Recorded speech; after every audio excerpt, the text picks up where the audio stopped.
Assalamualaikum warahmatullahi wabarakatuh. Di sini saya akan menceritakan dongeng tentang timun mas dan raksasa.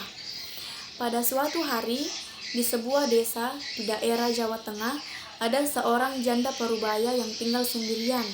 Wanita tua ini bernama Mbok Srini. Suaminya sudah meninggal sejak lama dan ia tidak memiliki anak. Mbok Srini menghabiskan hari-harinya seorang diri dan setiap harinya ia merasa bosan serta jenuh karena ia tidak memiliki seorang untuk menemaninya. Mbok Srini sejak dulu sangat ingin punya anak, namun impiannya yang satu ini memang tidak pernah bisa terwujud. Ditambah lagi, sekarang ia tidak memiliki seorang suami. Kemungkinan ia memiliki anak pun tentu saja menjadi hilang. Mbok Srini hanya bisa menunggu keajaiban menghampirinya. Agar ia bisa memiliki anak, Mbok Srini selalu berdoa pada Tuhan tiap pagi, siang, dan malam hari, agar Tuhan bisa melihatnya dan memberikannya seorang anak. Lalu, pada suatu malam, Mbok Srini memimpikan seorang raksasa yang menyuruhnya pergi mengambil sebuah bungkusan di bawah pohon besar di hutan tempat biasanya ia mengambil kayu bakar. Saat ia terbangun di pagi hari, tentu saja Mbok Srini merasa kebingungan dengan arti mimpi itu. Dengan berbagai keraguan dan rasa penasarannya, Mbok Srini tetap berjalan ke hutan dan mengikuti perasaannya. Saat ia tiba di hutan, mencari bungkusan yang berada di bawah pohon besar, seperti yang ada di mimpinya semalam. Sebenarnya Mbok Srini berharap bungkusan yang ia hendak temui ini berisi bayi, tapi yang justru ia temukan hanyalah sebutir biji timun. Hatinya pun kecewa dan merasa sedih. Tiba-tiba, seorang raksasa yang menghampirinya sambil tertawa terbahak-bahak. "Apa maksudmu memberikanku sebutir biji timun?" tanya Mbok Srini seraya berteriak tapi tetap menahan emosinya. Saat Mbok Srini memperhatikan raksasa itu, ternyata raksasa itulah yang semalam menghampirinya. Mbok Srini pun merasa ketakutan. Ia merasa raksasa itu akan memakannya. Mbok Srini pun memohon agar raksasa itu merasa iba dan membiarkannya tetap hidup. "Tenang, jangan takut, aku tidak akan memakanmu, wanita tua," ucap raksasa itu. Ternyata raksasa ini meminta Mbok Srini menanam biji timun yang ia berikan. Katanya, ia akan menghadiahkan seorang anak perempuan jika ia menanamnya.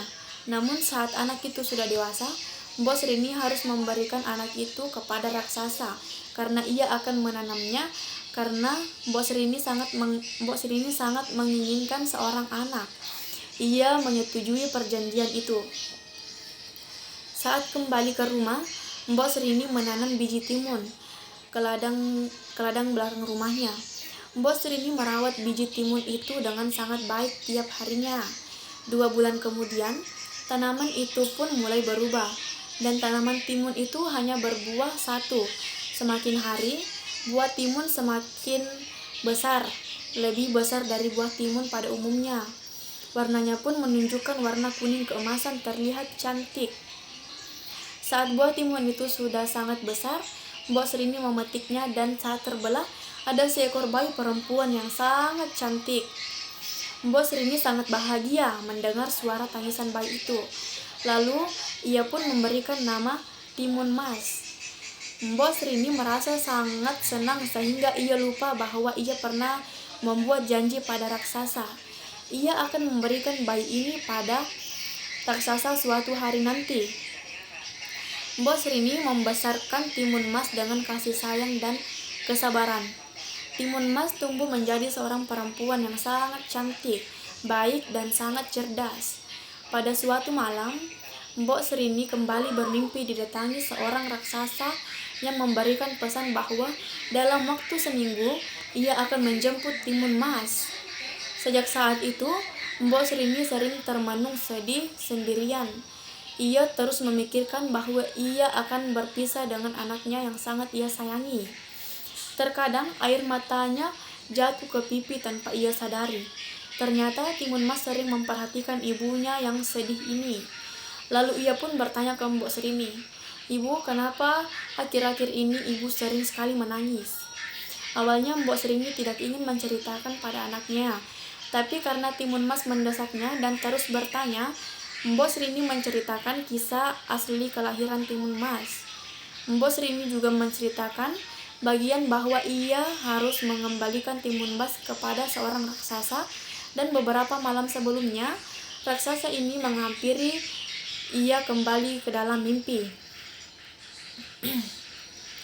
Timun Mas pun merasa sedih dan ia tidak ingin Mbok Serini mengembalikannya ke sang raksasa. Akhirnya mereka berdua berpikir dan mencari cara agar Timun Mas bisa bebas dari sang raksasa. Di hari Timun Mas harus dikembalikan, tiba-tiba Mbok Serini berpikir sebuah cara. Mbok Serini meminta Timun Mas berpura-pura sakit agar sang raksasa tidak ingin memakannya. Beruntung, cara ini cukup berhasil untuk mengulur waktu. Sang raksasa akan datang kembali saat Timun Mas kembali sembuh. Sebelum raksasa itu datang, Mbok Serini memikirkan bagaimana cara agar anaknya ini bisa terbebaskan. Paginya, Mbok Serini bertemu seorang pertama di gunung. Ia adalah teman suaminya yang sudah meninggal. Sesampainya di sana, Mbok Serini menceritakan soal kondisinya dan ia ingin mengusir raksasa itu. Sang pertapa itu memberikan Mbok Serini 4 bungkusan kecil. Katanya bungkusan-bungkusan ini berisi biji timun, jarum, dan garam.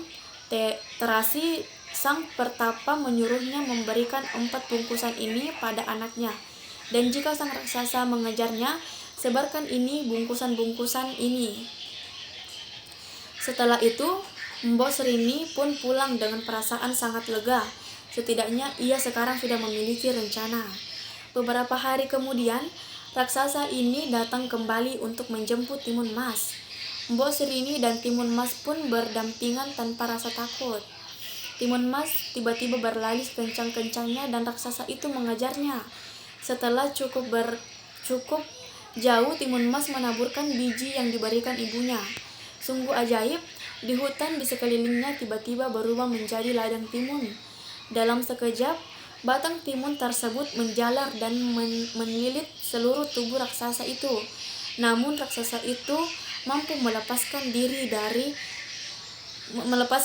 dan kembali mengejar Timun Mas. Timun Mas pun segera melemparkan bungkusan yang berisi jarum.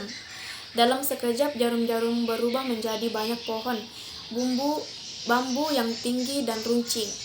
Namun raksasa itu mampu melewatinya dan terus mengejar Timun Mas, walau berdarah-darah karena tertusuk bambu tersebut. Melihat usahanya belum berhasil, Timun Mas membuka bungkusan ketiga yang berisi garam, lalu menebarkannya. Seketika itu pula, hutan yang telah dilewati tiba-tiba berubah menjadi lautan luas dan dalam. Namun raksasa itu tetap berhasil melaluinya dengan mudah. Timun Mas pun cemas karena selanjutnya hanya tersisa 1. Jika senjata tersebut tidak berhasil melumpuhkan raksasa itu, maka raksasa itu akan berhasil menangkapnya dan memakannya. Dengan harapan untuk selamat yang sangat besar, Timun Mas pun melemparkan bungkusan terakhir yang berisi terasi. Seketika, tempat jatuhnya terasi itu tiba-tiba berubah menjadi lautan lumpur yang sangat mendidih. Raksasa itu pun terkalahkan karena tercampur ke dalam lautan tersebut, dan ia tewas dengan sangat cepat. Melihat itu, Timun Mas pun langsung berlari menuju ke rumahnya untuk bertemu dengan ibunya. Melihat anaknya selamat, Mbok Serini pun langsung berucap syukur kepada Tuhan, dan sejak itu Mbok Serini dan Timun Mas hidup bahagia.